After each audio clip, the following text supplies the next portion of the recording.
no matter how large the paycheck appears. Let me teach you the difference between labor and wealth. Labor is the effort of the body. Wealth is the command of thought.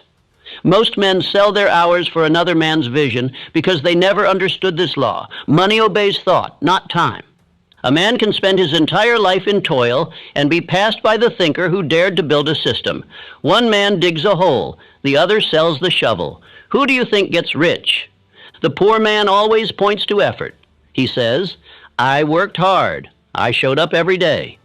But he does not realize that the reward never goes to the one who merely shows up. It goes to the one who builds leverage, the man who, through definite thought, creates something that works without him.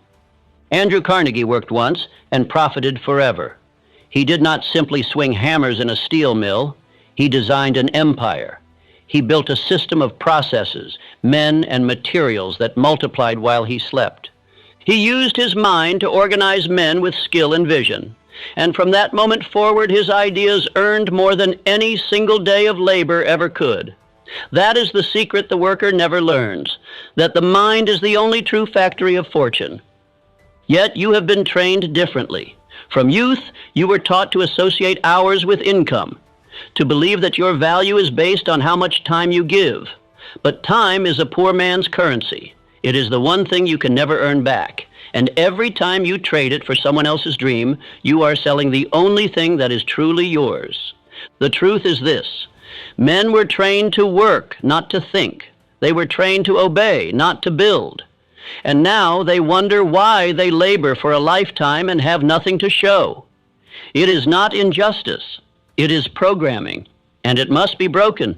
You cannot continue to believe that more effort will bring more freedom. It will not.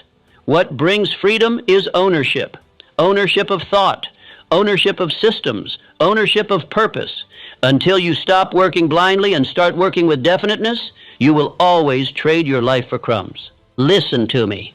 A man who never escapes hourly labor dies a servant. It matters not whether you wear a suit or swing a hammer.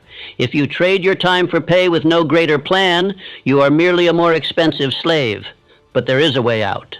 There is a new law to obey, a new identity to form, and it begins here. Affirm now, speak with power. I do not sell my life for crumbs. My work builds ownership, not dependence. This is the beginning of your liberation, but if you stop here, you will fall back into the same old cell. So let us move forward. Part 2, The Retirement Lie, A Slave's Reward.